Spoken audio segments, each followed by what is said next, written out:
সেই প্রকাশক নামধারী প্রতারকের দেখা পেলাম। সারা জীবনের একটা লজ্জা যে আমি দুটা কথাও বলতে পারি না মানুষের সামনে। টার্নিং টকস বাংলাদেশ, অনুপ্রেরণার গল্প। আমার নাম ইকবাল খন্দকার। আমি লেখালেখি করি, টেলিভিশনে উপস্থাপনা করি। আর আমার বাড়ি নরসিংদী জেলার বেলাব উপজেলার ভাবলা গ্রামে। গ্রামের প্রসঙ্গ যেহেতু এসেছে, গ্রামের কথাটা একটু বলে নেই। আমার গ্রামটা এমন গ্রাম, অজপাড়া গ্রাম বলতে যা বোঝায় বা যা বুঝি আমরা তেমনই একটা গ্রাম।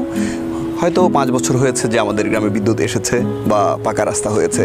আর আমি যখন পড়াশোনা করেছি প্রাইমারি স্কুলে, ভাবলা প্রাথমিক বিদ্যালয়ে, তখন অবস্থাটা এমন ছিল যে সন্ধ্যার পর আমরা খুব প্রয়োজন ছাড়া বাড়ির বাইরে বের হতাম না। আর ভূতের গল্পগুলো প্রচলিত ছিল আমাদের গ্রামকে ঘিরে, আমাদের গ্রামের বিভিন্ন অংশ ঘিরে, খাল বিল এই জায়গাগুলোকে ঘিরে। এবং সেটা বিশ্বাস্য ছিল এইরকম, এই জন্য যে যেহেতু পরিস্থিতিটা এইরকম, পরিবেশটাই এমন। তো তখনই আমার মধ্যে লেখালেখির একটা বিষয় ছিল, কিন্তু পত্রপত্রিকা দিয়ে যে লেখালেখি শুরু করার ব্যাপারটা সেটা আমার পক্ষে সম্ভব ছিল না। কারণ এই যে গ্রামের বর্ণনা যেটা দিলাম, সেই অবস্থায় গ্রামে পত্রিকা যাবে দূরের কথা, কোনো টেলিভিশন ছিল না কয়েক পাড়ার মধ্যে, তবে রেডিও ছিল। আর ওই সময় রেডিওর বিভিন্ন স্পন্সর অনুষ্ঠানে ছড়া লেখার সুযোগ ছিল। আমি তখন লিখতে শুরু করলাম। তবে বই প্রকাশের একটা উন্মাদনা শুরু হয় যখন আমি ক্লাস 8-এ পড়ি, তখন থেকে। তো 8-এ যখন পড়ি তখন আমি একটা পাণ্ডুলিপি রেডি করি। সেই পাণ্ডুলিপিটার নাম ছিল অন্তহীন কান্না, যা পরবর্তীতে ভুলে যেও আমায় নাম ধারণ করে বাজারে এসেছিল। তবে বাজারে আসার বিষয়টা যত সহজে বলে ফেললাম, এত সহজ ছিল না বা সহজ থাকে না, আপনারা জানেন যে নতুন লেখকদের ক্ষেত্রে। তো ওই সময়টা তো আরও কঠিন ছিল। আমি জানতে পারলাম যে আমাদের পাশের উপজেলা অর্থাৎ মনোহরদী উপজেলায় একজন প্রকাশক আছেন, তার নাম উসমান গনি, তিনি আগামী প্রকাশনীর স্বত্বাধিকারী। আমি তাদের সঙ্গে যোগাযোগ করলাম। আমি বলতে আমার পরিবার থেকে যোগাযোগ করা হলো, কারণ তখন আমার কথায় কি কাজ হবে সেই বিষয়টা নিয়ে সন্দিহান ছিলাম আমি নিজেই। তো যখন যোগাযোগ করা হলো, তারা বললেন যে আসলে আমরা হুমায়ুন আজাদ বা বড় বড় লেখক যারা আছেন, প্রতিষ্ঠিত লেখক, তাদের বই প্রকাশ করে থাকি। নতুন একটা ছেলের বই প্রকাশ করা আমাদের পক্ষে সম্ভব না, আমাদের প্রতিষ্ঠানের সম্মানের সঙ্গেও সেটা যায় না। তবু আমি লেগে থাকলাম। আর শেষ পর্যন্ত ওই পক্ষ থেকে জানানো হলো যে আমাদের আরও ছোট প্রতিষ্ঠান আছে, অঙ্গ প্রতিষ্ঠান, সেখান থেকে বই প্রকাশ করা যেতে পারে, তবে কোনো রকম রিস্ক আমরা নিব না, ব্যয়ভার পুরোটা লেখককে বহন করতে হবে। তো লেখকের যে অবস্থা, তখন 8-9 পড়া একটা ছেলের যে অবস্থা থাকার কথা, তাও গ্রামের ছেলে, সেই অবস্থায়। তো আমার মাকে বললাম, মা, তখন আমাদের একটা জমি, যেটা আমাদের গ্রাম থেকে, গ্রামে ছিল জমিটা, তো আমরা বিক্রি করে থানা সদরে কিছু জমি কিনবো। তো ওই জমি বিক্রির কিছু টাকা ছিল তখন আমাদের পরিবারে। সেই টাকা থেকে 17,000 টাকা দিয়ে 1000 বই প্রকাশ করা হবে, সেই মর্মে চুক্তিবদ্ধ হলাম আগামী প্রকাশনী সেই অঙ্গ প্রতিষ্ঠানের সঙ্গে। সম্ভবত ঢাকা প্রকাশনী ছিল নামটার। তো শেষ পর্যন্ত প্রকাশ হলো বই। এই যে প্রকাশ হওয়ার বিষয়টা, এর মধ্যে যে কত দুর্যোগ গেছে, কিছুদিন গেছে জানতে পারলাম যে বইটা প্রকাশ আটকে আছে, কিছুদিন গেছে কিছুটা কাজ হয়েছে, তারপর আবার যে অবস্থা সেই অবস্থা, আমি হতাশায় ডুবি, হতাশায় ভাসি, এমন অবস্থা।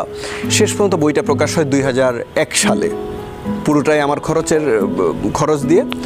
আচ্ছা, তারপর যে দ্বিতীয় বইয়ের কাহিনীটা অত্যন্ত করুণ আমার জন্য। আমার লেখক জীবনে সেই করুণ কাহিনীটা সবসময় আমার সামনে চলে আসে নানা কারণে। যখন একটু সফলতার দেখা পাই তখন ওর ঘটনাটা সামনে আসে, যখন ব্যর্থতার দেখা পাই তখন ওর ঘটনাটা সামনে আসে।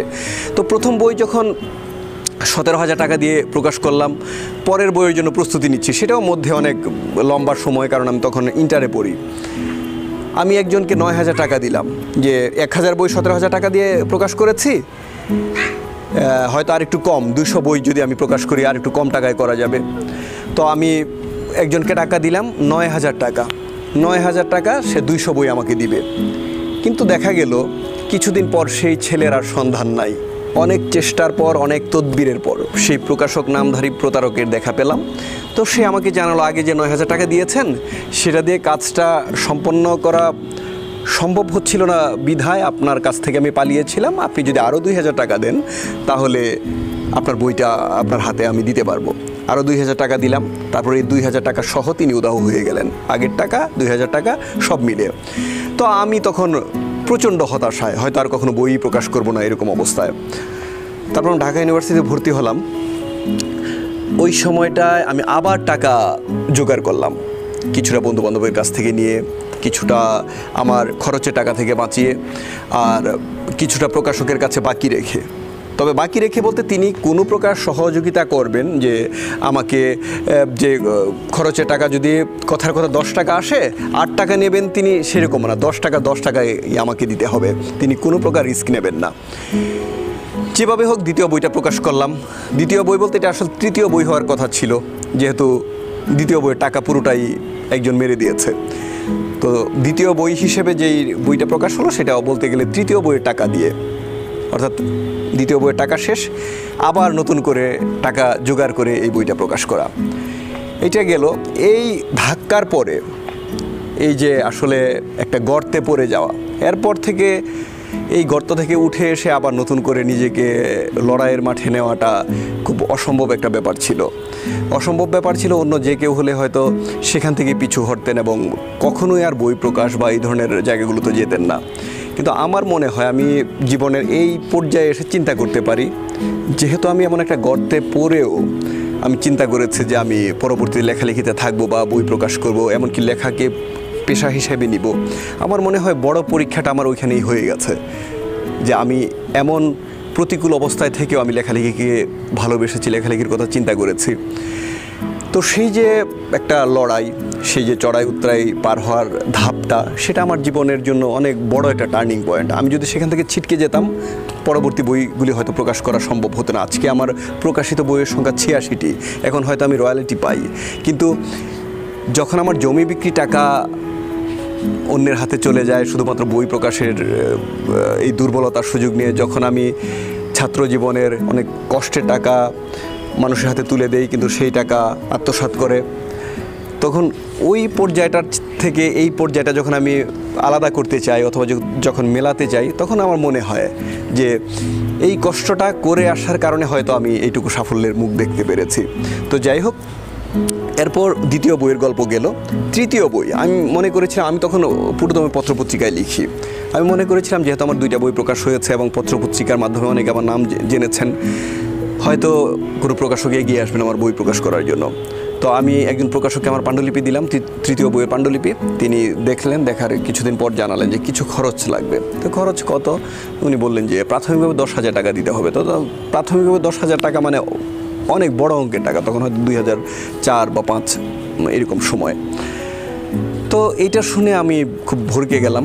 ভরকে যাওয়ার পর আমি কি করব ভাবতে আবার টাকা জোগাড় করলাম, এবং টাকা জোগাড় করার পর আমি আরেকজন প্রকাশককে দিলাম এই জন্য, যে প্রকাশক আমার কাছে টাকা দাবি করলেন, আমি তার কাছে গিয়েছিলাম অন্য আরেকজনের রেফারেন্সে। তখন আমার কাছে একটা জিনিস মনে হলো, একটা জেদ কাজ করলো, আমি যদি টাকা দিয়েই বই প্রকাশ করি, কারো রেফারেন্সে যাব না। এবং সেই থেকে আমি আবার টাকা জোগাড় করলাম এবং নিজের খরচে, পুরো খরচে তৃতীয় বইটাও প্রকাশ করলাম। এখন চতুর্থ বই হচ্ছে আমার লেখক জীবনকে বিভক্ত করার একটা অধ্যায়। কারণ প্রথম 3টা বই আমার টাকা দিয়ে প্রকাশ করা এবং শরীরে ঘাম ঝরানো, পরিশ্রম দিয়ে প্রকাশ করা। কারণ টাকা দিয়ে বই প্রকাশ করছি, তাও একটা বইয়ের টাকা একজন মেরে দিয়েছেন। টাকা দিয়ে বই প্রকাশ করছি, তাও নানাভাবে নানা চেষ্টায় আমাকে প্রকাশকের সন্ধান পেতে হয়েছে। তো যাই হোক, চতুর্থ বই যখন প্রকাশ করলাম ইতি প্রকাশন থেকে, তখন সেই ইতি প্রকাশন তখনও আমাকে নিয়ে তার খুব বেশি আশা ছিল না, বিশ্বাস ছিল না যে ছেলেটাকে দিয়ে আদৌ হবে। আর আমার তো অবিশ্বাস তখন থেকে, যে 3টা বই প্রকাশ করেছে টাকা দিয়ে, যেটা যে কোনো লেখকের জন্য হয়তো প্রথম বইটা টাকা দিয়ে প্রকাশ করে তারপর আস্তে আস্তে তার পথটা সুগম হয়ে যায়। তো আমার 3টা বইয়ের ক্ষেত্রে হয়নি, চতুর্থ বইটার ক্ষেত্রেও হবে না এই ধরনের একটা বিশ্বাস ছিল। তো সেই বইটা ছিল শিশুতোষ বই, বইটার নাম গলাকাটা ভূত। তো বইটা যখন বইমেলায় আসে, সম্ভবত 2010 সালের ঘটনা সেটি, ইতি প্রকাশন থেকে, মেলার শুরুর দিকে হয়তো 8-10 দিন তেমন উল্লেখযোগ্য কোনো সাড়া নেই। তারপর থেকে এমন সাড়া যে দৈনিক প্রায় 200 বই বিক্রি হয়েছে, এরকম দিনও গেছে। তো এই প্রথম আমি কোনো বইয়ের জন্য রয়্যালিটি পাই, এবং আমার কাছে জিনিসটা মনে হয় যে আমি শুধু স্বপ্নের মধ্যে দিয়ে হাঁটছি, যে বই লিখে বিনা টাকায় বই প্রকাশ করেছে চতুর্থ বই, সেখান থেকে আমাকে আবার টাকা দেওয়া হচ্ছে। এই ব্যাপারটা আমার কাছে অবিশ্বাস্য ছিল। এরপর থেকে আমার বই প্রকাশের সংখ্যা শুধু বেড়েছে। সেই আমি মনে করি সেটা আমার সফলতা। হয়তো জোর দিয়ে বলি, কেউ হয়তো বলবেন যে নিজের প্রশংসা করা হচ্ছে, কিন্তু এত কষ্টের পরে নিজের যে সুখের সন্ধান পাওয়া, সেই সন্ধানটা আসলে খুব উপভোগ্য হবে, খুব উদযাপনের হবে, এটাই তো স্বাভাবিক। আমার উপস্থাপক হিসেবে আত্মপ্রকাশের ব্যাপারটা অনেকটা নাটকীয় ব্যাপার এই জন্য আমাকে একবার একটা অনুষ্ঠান উপস্থাপনা করতে দেওয়া হয়েছিল, সেটা কোনো আনুষ্ঠানিকভাবে না, পল্টনে, রাজধানীর পল্টনে, সেটা একটা পত্রিকার ফান ম্যাগাজিন আহ্বায়ক আমাকে বানানো হলো। তো আমাকে বলা হলো যে তুমি কিছু কথা বলো সবার সামনে। সেই অনুষ্ঠানে SI টুটুল উপস্থিত ছিলেন, ফাহমিদা নবী ছিলেন, আর আমার সাথে যারা লিখতেন এমন অনেকেই উপস্থিত ছিলেন। তো আমাকে যখন বলা হলো যে আহ্বায়ক হিসেবে কিছু কথা বলার জন্য অনুষ্ঠানের প্রায় শেষের দিকে এসে, আমি মাইক্রোফোন হাতে নিলাম, সম্ভবত সবাইকে শুভেচ্ছা জানিয়েছে, তারপর থেকে আমার হাত পা কাঁপা শুরু করলো। হাত পা কাঁপা শুরু করার পরে ব্যাপারটা এমন হলো, আর একটা জুনিয়র ছেলে এসে আমাকে বললো, আমি ইকবাল ভাই, আমি আপনাকে ধরলাম, আপনি হয়তো কাঁপতে কাঁপতে পড়ে যাবেন। তো এই যে ছেলেটা আমাকে এসে ধরলো এবং আমাকে সাহস দিল, সেটা হয়তো আমাকে তাৎক্ষণিকভাবে বাঁচিয়ে দিয়েছে, সম্মানটা বাঁচিয়ে দিয়েছে, কিন্তু আমার জন্য সারা জীবনের একটা লজ্জা যে আমি দুটা কথাও বলতে পারি না মানুষের সামনে। তারপর এই বিষয়টা আমার মনে এমনভাবে দাগ কাটে যে আমার মনে হয় যে এই কাজটা অন্তত আমাকে দিয়ে হবে না, যে মানুষের সামনে কথা বলা বা গুছিয়ে কিছু বলা। কিন্তু পরবর্তীতে 2012 সালে 21 টিভিতে আমি একটা প্রপোজাল জমা দেই, যে প্রপোজালটা এরকম ছিল যে কিছুটা স্যাটায়ার আর অনেকটাই ফান, এমন অনুষ্ঠানটার নাম ছিল ব্যাককেলের আড্ডা। তো সেই আইডিয়াটা জমা দেওয়ার পরে কে উপস্থাপনা করবে সেটা নিয়ে একটা প্রশ্ন উঠলো। তবে আমার একটা তিক্ত অভিজ্ঞতা হয়েছিল যে এর আগে আমার স্ক্রিপ্টে যারা উপস্থাপনা করেছেন তারা হয়তো যে বিষয়টা আমি স্ক্রিপ্টে লিখেছি তারা সেভাবে সেটা উপস্থাপন করেননি, অথবা স্ক্রিপ্টে হয়তো পড়ারই সময় পাননি। তো আমার একটা জেদ বা ইচ্ছে বা গোপন ইচ্ছে যদি বলি সেটাও বলতে পারি, যে আমার একটা ইচ্ছে ছিল যে আমি যদি উপস্থাপনা করি, আমি আমার স্ক্রিপ্টের কোথায় কী লিখেছি অথবা কী লিখিনি তাও মঞ্চে বা ক্যামেরার সামনে গিয়ে সেটা আমি দেখাবো। সেই জিনিসটা আমি জানি, কিন্তু একজন উপস্থাপক হয়তো জানেন না, কারণ তিনি আমার স্ক্রিপ্টটা সেভাবে পড়ছেন না। তো আমার সেই যে ইচ্ছেটা যে আমি যদি কখনো উপস্থাপনের সুযোগ পাই, তো যখন সেই অনুষ্ঠানটা উপস্থাপনা কে করবে এটা নিয়ে প্রশ্ন উঠলো 21 টিভির ব্যাককেলের আড্ডা। তারপর প্রডিউসারকে আমি জানালাম যে আসলে আমি যদি উপস্থাপনা করি কেমন হয়। তো তিনি রাজি হলেন, তার নাম ইসরাফিল শাহিন। এই যে তিনি রাজি হলেন, এটা আমার জন্য আমি মনে করি আমার উপস্থাপক জীবনের জন্য একটা টার্নিং পয়েন্ট। সেই উপস্থাপনা করার পর থেকে যে আমার রাস্তাটা খুব সুগম ছিল, খুব ফুল বিছানো ছিল, বিষয়টা এরকম না। প্রতি মুহূর্তেই আমাকে ভালো ভালো আইডিয়া ভাবতে হয়েছে, ভালো ভালো কথা কিভাবে আমি ক্যামেরার সামনে বলতে পারবো সেই জিনিসটা ভাবতে হয়েছে। কারণ আমি জানি যে আমার কণ্ঠ, আমার বাচনভঙ্গি একজন উপস্থাপকের যে চমৎকার থাকে ততটা চমৎকার নয়, কিন্তু আমি চেষ্টা করেছি যে আমার অন্তত আইডিয়া দিয়ে যেন পার পেয়ে যাই। তো আমি সেই আইডিয়াটা ভাবতে গিয়ে প্রতি মুহূর্তে আমাকে পরীক্ষা দিতে হয়েছে। এমনও হয়েছে পুরো আইডিয়াটা আমাকে বুঝিয়ে, প্রডিউসারকে বা অনুষ্ঠান প্রধানকে বুঝিয়ে তারপর আমি উপস্থাপনা করব সেই অনুমতিটা আনতে হয়েছে। সেটা 2012, 13, 14 ওই সময়টায় হয়েছে। তারপর এখন হয়তো একটা বিশ্বাস তৈরি হয়েছে, আমি পারছি, মনে হয় পারছি। তো এই যে দীর্ঘ সংগ্রাম করে আসা, সেই সংগ্রামের পরে একটা শান্তির সময় থাকে প্রত্যেকের জীবনে। আমি মনে হয় সেই সময়টা পাচ্ছি, যদিও লকডাউন বা নানা প্রতিকূলতার কারণে অনেকগুলো কাজ বন্ধ হয়ে আছে, কিছু কাজ সে লাইনে পড়ে আছে, কিন্তু হবে, অবশ্যই ভবিষ্যতে হবে। এই যে সংগ্রাম, এই যে চড়াই উতরাই, এত কিছুর পরেই একটা জায়গায় এসে দাঁড়ানো, সেই দাঁড়ানোটা একেবারে স্থায়ী দাঁড়ানো সেটা আমি বলবো না, কারণ প্রত্যেকটা সফল মানুষ খুব স্থায়ীভাবে সফল সেটা আমি বলবো না। আর আমার যদি সামান্যতম কোনো সফলতা থাকে সেটাও খুব পরিবর্তনশীল, অর্থাৎ যে কোনো সময় ব্যর্থদের কাতারে চলে যেতে পারি। সে কারণে প্রতি মুহূর্তে সতর্ক থাকতে হয়, নিজের পরিশ্রমটাকে একেবারে অ্যাক্টিভ রাখতে হয় এবং চোখ কান খোলা রাখতে হয় যে আরও কীভাবে ভালো কিছু করা যায়, ভালো কিছু করা সম্ভব, তাহলে হয়তো সফলতাটাকে ধরে রাখা যাবে। আর নতুন যারা লেখালেখিতে আসতে চান তাদের অনেকের সঙ্গে আমার কথা হয়, তারা খুব অল্পতে সাফল্যের শিখরে চলে যেতে চান, যেটা অনেক ভয়ঙ্কর একটা ব্যাপার। কারণ আপনি যদি ছোট ছোট পায়ে হেঁটে একটা জায়গায় গিয়ে দাঁড়ান, আবার যখন আপনি ফিরে আসবেন আপনার জন্য পিছনের রাস্তাটা ততটা লম্বা হবে, অর্থাৎ চাইলেই আপনি ব্যর্থদের কাতারে যেতে পারবেন না, সেই গন্তব্যটাও অনেক দূরে হবে। আর যখন খুব তাড়াহুড়ো করে কিছু একটা করে ফেলবেন সেখান থেকে সরে যাওয়াটাও খুব তাড়াহুড়োর মধ্য দিয়ে হয়ে যাবে, যে কোনো সময় আপনার অজান্তেও হয়ে যেতে পারে। যেমন নতুনদের কথা যদি আমি বলি, কেউ কেউ আছেন যে পত্রিকায় যে একটা সাহিত্য পাতার যে একটা অ্যাড্রেস ছাপা হয় যে কোন ঠিকানায় লেখা পাঠাতে হবে, সেটা তারা পত্রিকা দেখে নিতে চান না, কারো মাধ্যমে নিতে চান, অর্থাৎ পত্রিকাটা পড়ার সময় নেই। এখন পত্রিকাটা যদি না পড়েন তাহলে আপনি কিভাবে বুঝবেন যে এখানে কী ধরনের লেখা ছাপা হয়, কাদের উপযোগী লেখা ছাপা হয়? সব মিলিয়ে পত্রিকা পড়াটা অনেক জরুরি একটা ব্যাপার। যদি বলি বই পড়ার বিষয়, বই পড়াটা যেমন জরুরি, ঠিক পত্রিকা পড়াটাও, আপনি যদি পত্রিকা লেখা পাঠাতে চান আপনার জন্য পত্রিকা পড়াটা জরুরি। কারণ পত্রিকা পড়লে আপনি বুঝতে পারবেন যে আপনার সমসাময়িকরা কী লিখছেন, আর যারা আপনার চেয়ে সিনিয়র বা বয়োজ্যেষ্ঠ তারা কী লিখছেন, তারা কেমন ভাবছেন।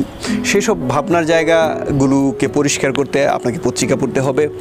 আর সমসাময়িক যারা লিখছেন তাদের বই পড়তে হবে, দেখতে হবে যে কী ধরনের বই হলে সেটা প্রকাশ পাওয়ার যোগ্যতা রাখে, কী ধরনের বই হলে সেটা পাঠক গ্রহণ করেন। সব মিলিয়ে আপনাকেই যাচাই করতে হবে, আপনাকেই বাছাই করতে হবে আপনার জায়গাটা, আপনার পছন্দটা, সব কিছু কারো কাছ থেকে শুনে, কারো কাছ থেকে বুঝে। খুব অল্প সময়ে যে জিনিস আপনি পাবেন সেটার স্থায়িত্ব খুব অল্প। তো তাই আমি বলবো যে উপস্থাপনার বিষয়টা এরকম, অনেকেই আছেন যে মঞ্চে খুব ভালো উপস্থাপনা করেন কিন্তু টেলিভিশনের সামনে হয়তো সেভাবে করতে পারেন না।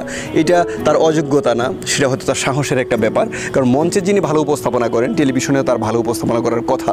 লেখালেখির জীবনটা আমার অনেক লম্বা, সেই 1999 সাল থেকে আজ পর্যন্ত।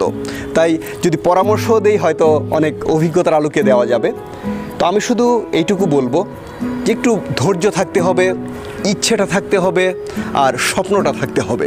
এই তিনটা জিনিস যদি থাকে অবশ্যই আপনি আপনার গন্তব্যে পৌঁছাবেন। সবার জন্য শুভকামনা। আর যে গন্তব্যে পৌঁছানোর জন্য যত ধরনের পরামর্শ দরকার হয়, যদি আমার কাছে কোনো একটা জুনিয়র ছেলে আসে আমি সেটা দিব, এমনকি আমি সেই বিশ্বাস আমার আছে। আমার সমসাময়িক যারা আছে প্রত্যেকের কাছে গেলেই আপনাকে খুব সুন্দর একটা পরামর্শ দিবে, কিভাবে লেখালেখির জায়গাটাতে এগোনো যায়, কিভাবে উপস্থাপনার জায়গাগুলোতে এগিয়ে যাওয়া যায়। অর্থাৎ আপনি আপনার কাছের মানুষদের কাছ থেকে অনুপ্রেরণা পাবেন, উৎসাহ পাবেন। স্বপ্নটা শুধু আপনার থাকতে হবে, লক্ষ্যটা শুধু আপনার থাকতে হবে। সবার জন্য শুভকামনা। টার্নিং টকস বাংলাদেশ, অনুপ্রেরণার গল্প।